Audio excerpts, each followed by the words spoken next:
Olá para todos, eu sou Crônio Marins, este é o canal Mentes Holísticas e este é o 6º vídeo do projeto Sócrates, Ideias Perigosas de Sócrates. Se você chegou até aqui neste nosso projeto, é porque tem gostado do conteúdo.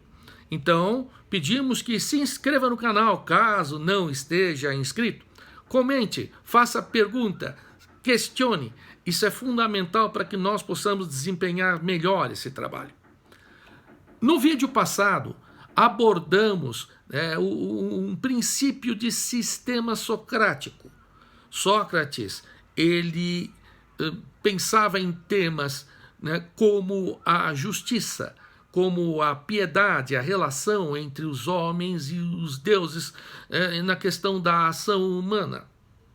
Também com relação à alma humana. O conceito de alma de Sócrates foi bastante original e é basicamente uma inauguração do conceito de alma que até no cristianismo terá um reconhecimento de uma origem, pelo menos por alguns, em Sócrates.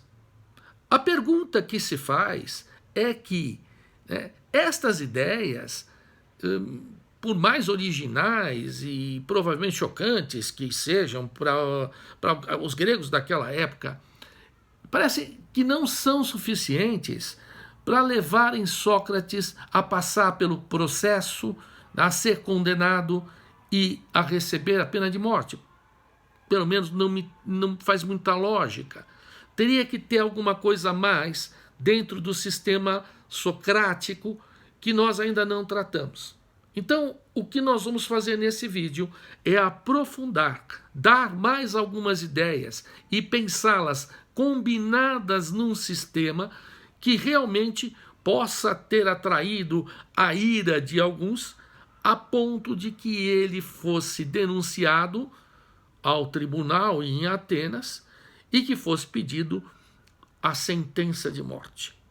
Vamos então a estas ideias e vamos imaginar como cada uma dessas ideias pode ter se tornado para Sócrates um problema que desaguaria muitos anos depois do início do trabalho dele, no processo que culminou na sua morte.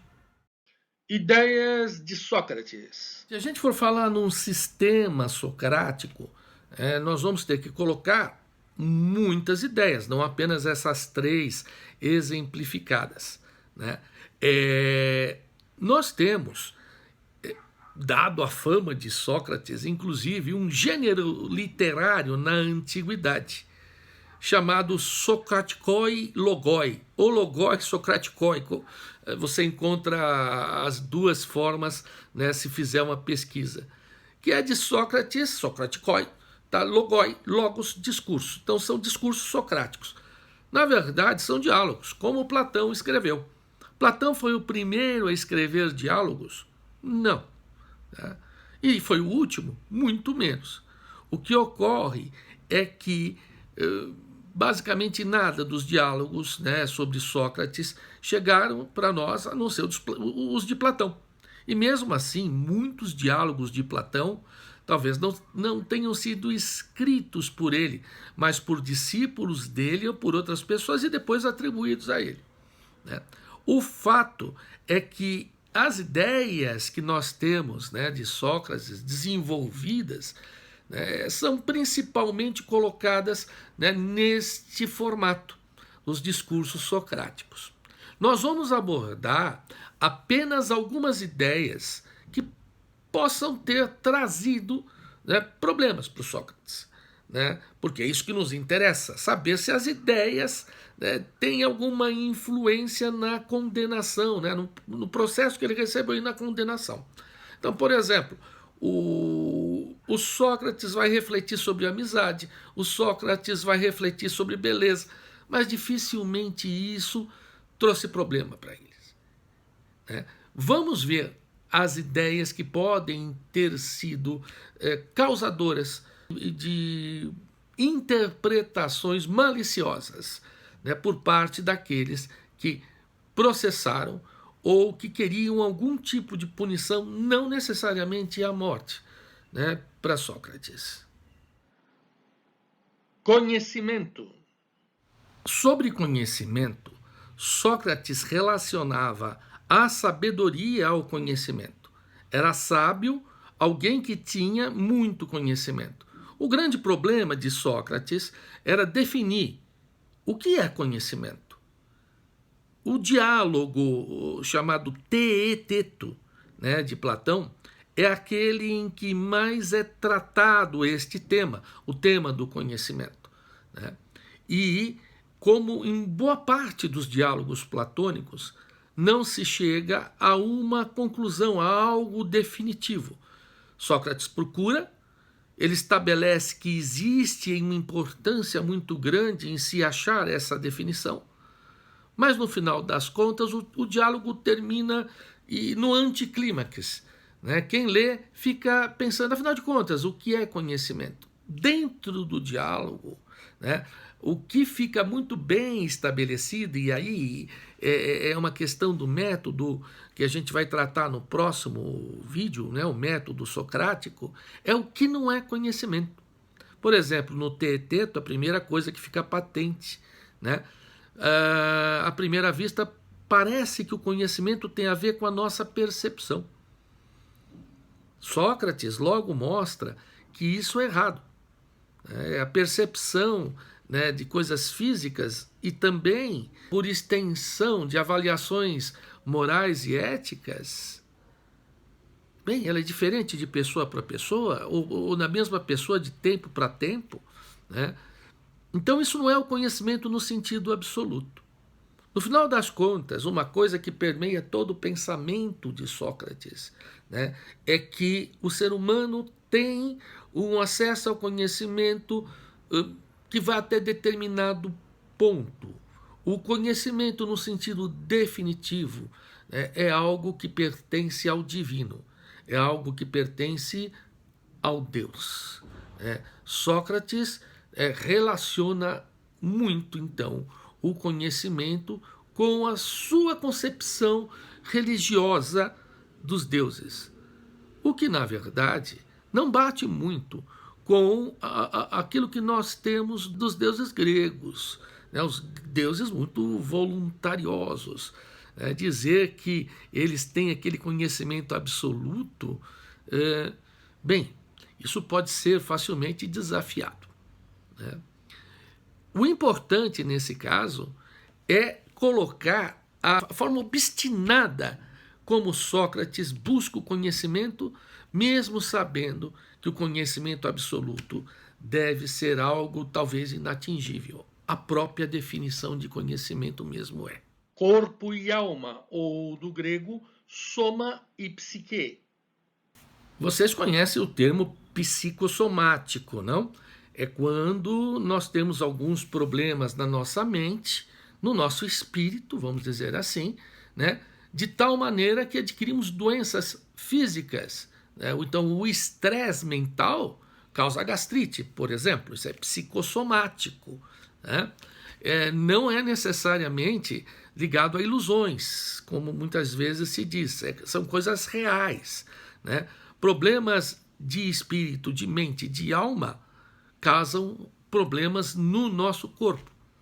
Então, para Sócrates, né, existe essa interação muito forte entre corpo e mente. Muitas vezes Sócrates ele menciona exercícios para o corpo e faz uma correlação de que nós precisamos de exercícios para a mente também, né, para a psique, para a alma.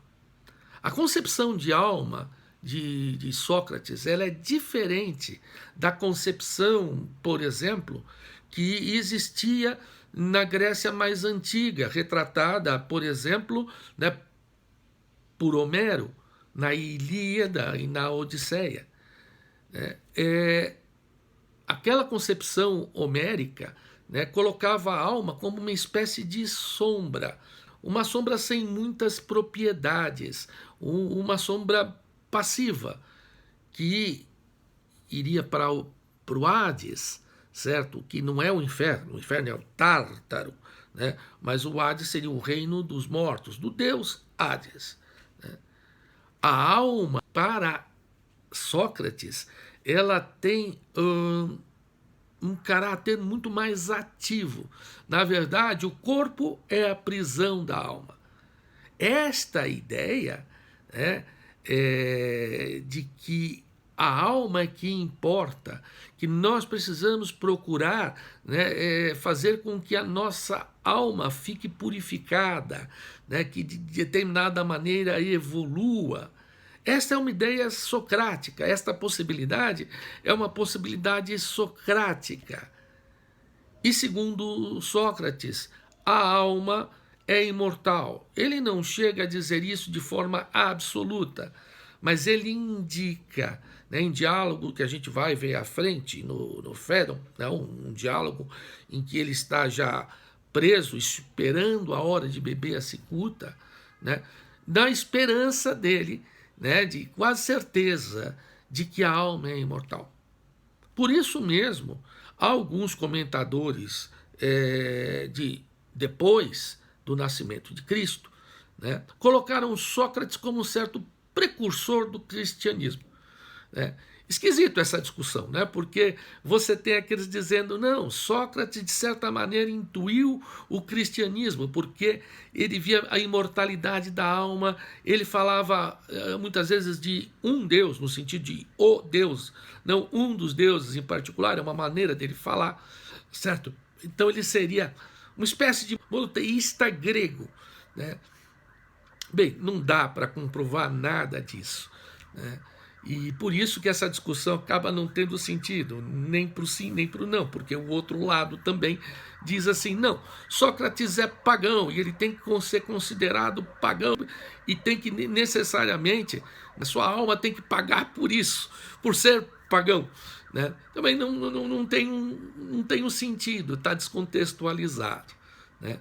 A discussão sobre a alma, no sentido de psique, entretanto, né, ela é fundamental para entender todo o sistema socrático de ideias. Justiça é uma das maiores obsessões de Sócrates, é a questão da justiça. É um imperativo para Sócrates refletir sobre justiça e procurar ser justo sempre.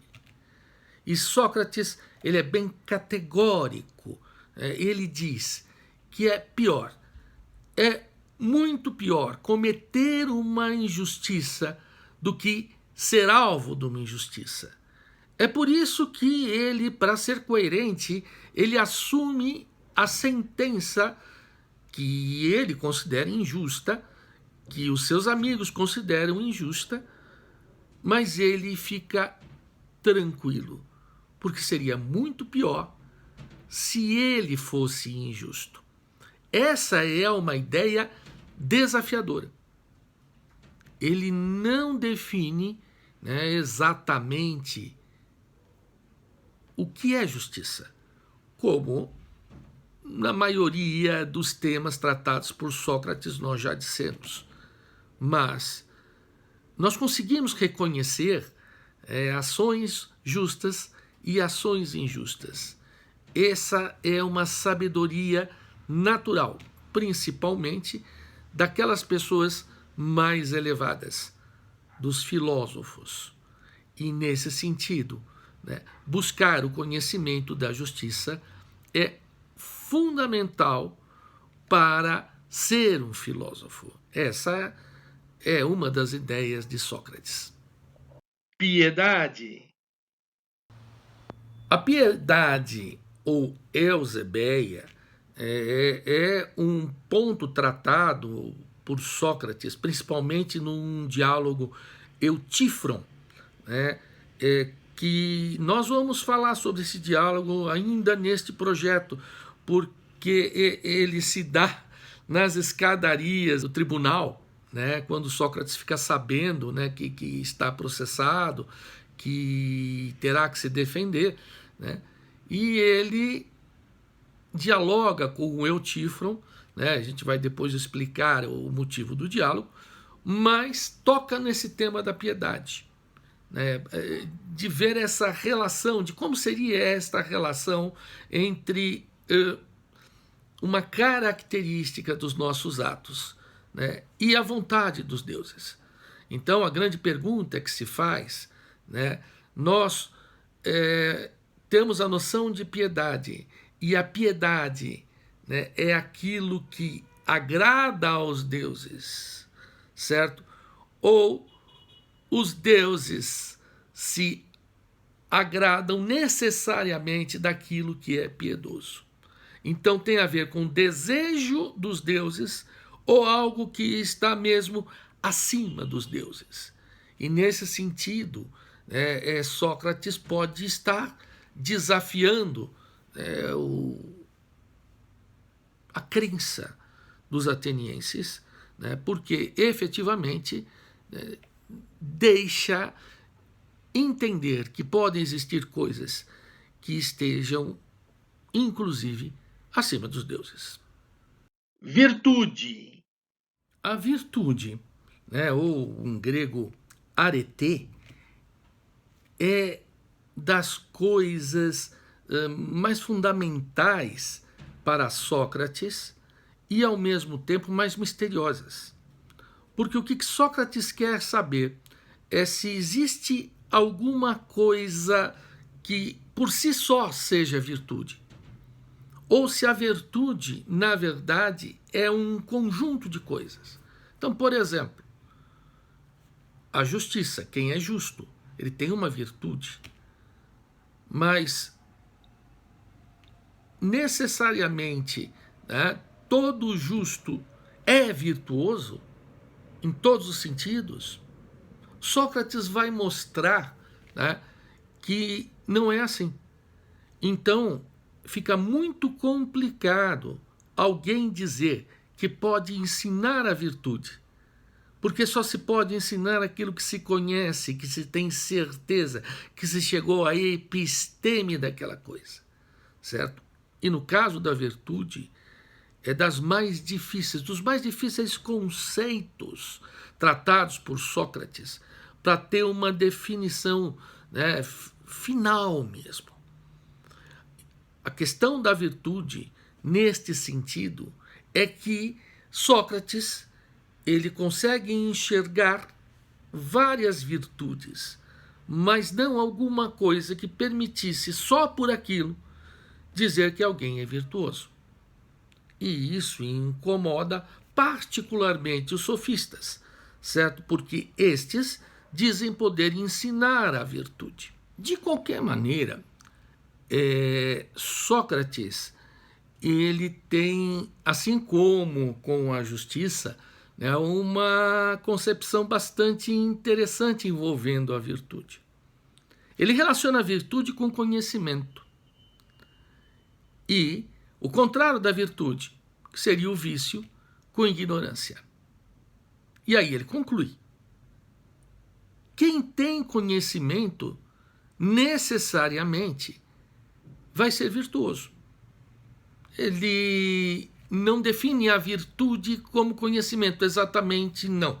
Mas o que ele diz é: quem vai em busca do conhecimento e vai alcançando este conhecimento, vai também alcançando a virtude.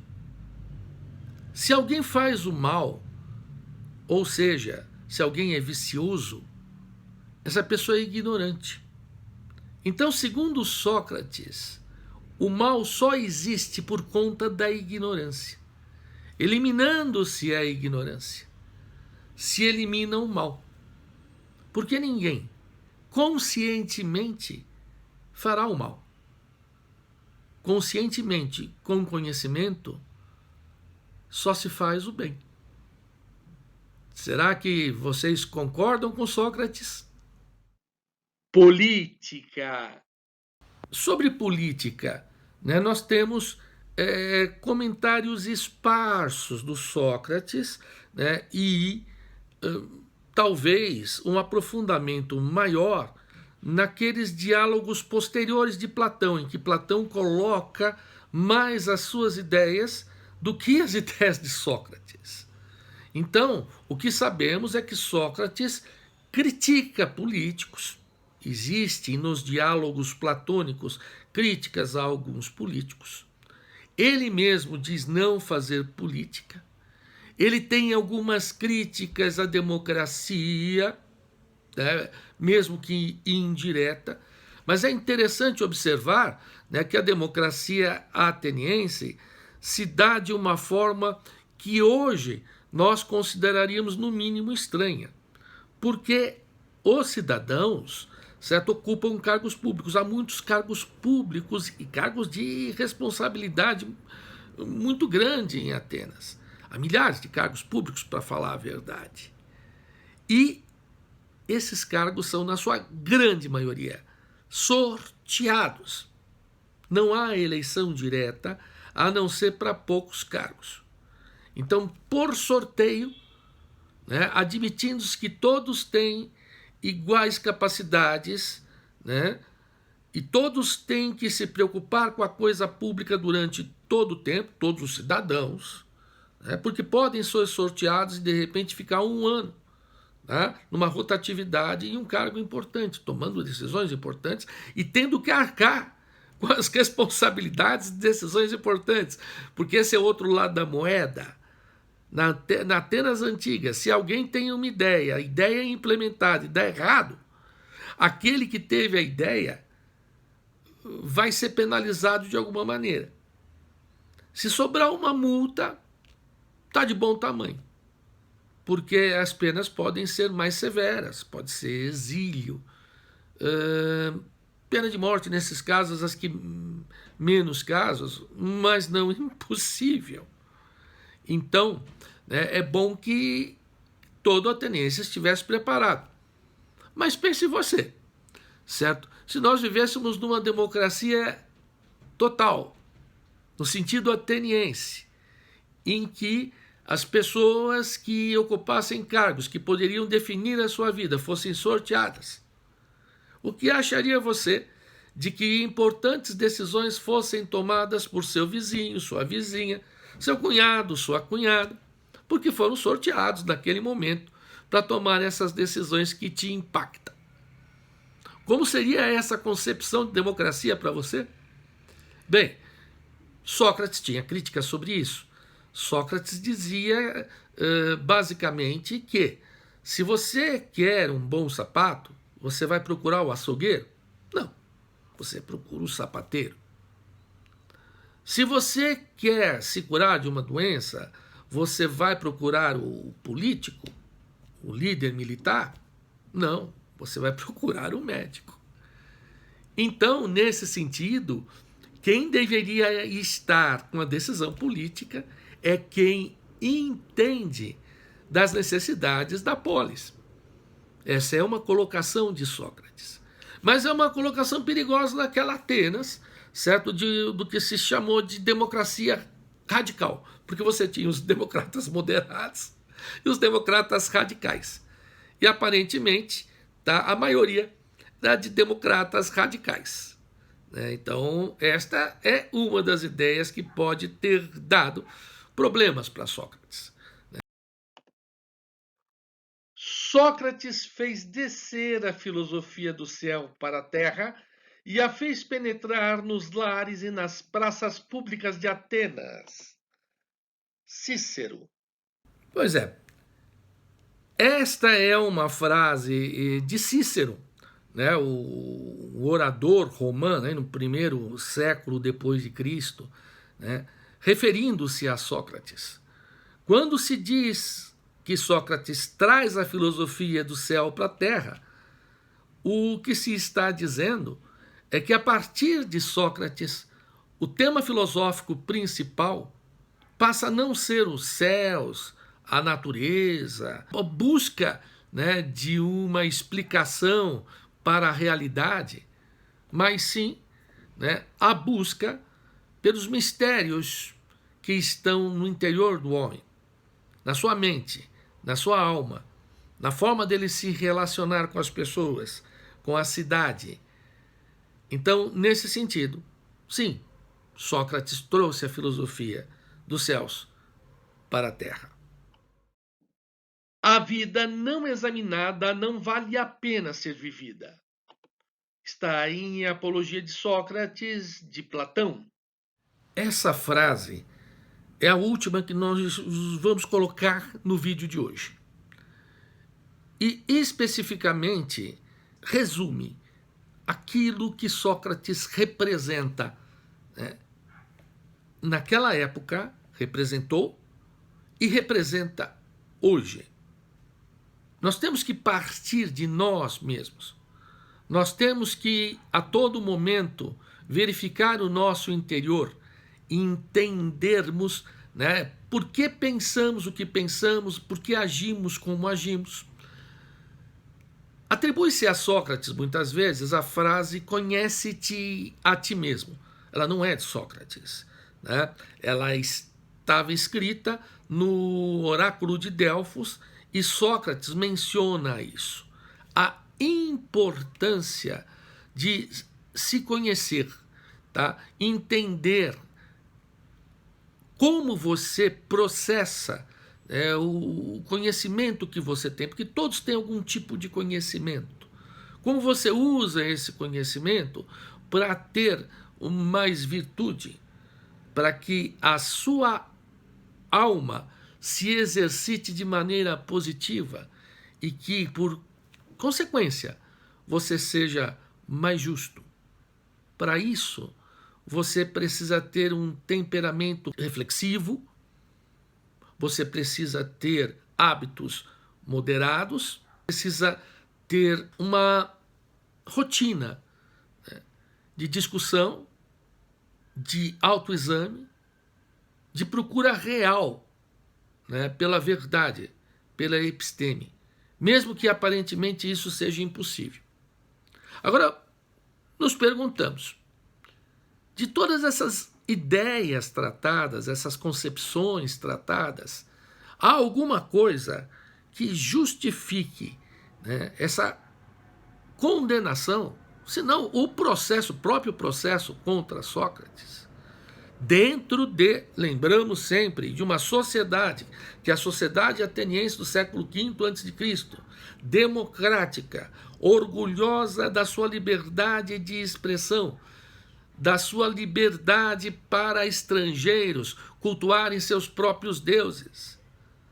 Bem, nesta sociedade, alguma coisa do que foi dito neste vídeo justificaria um processo pedindo a condenação à morte de um cidadão já idoso, famoso, inclusive, vamos dizer aqui, dentro de uma perspectiva moderna, um ativo turístico, né, de Atenas, porque trazia gente com dinheiro de outras cidades para vir para a cidade de Atenas.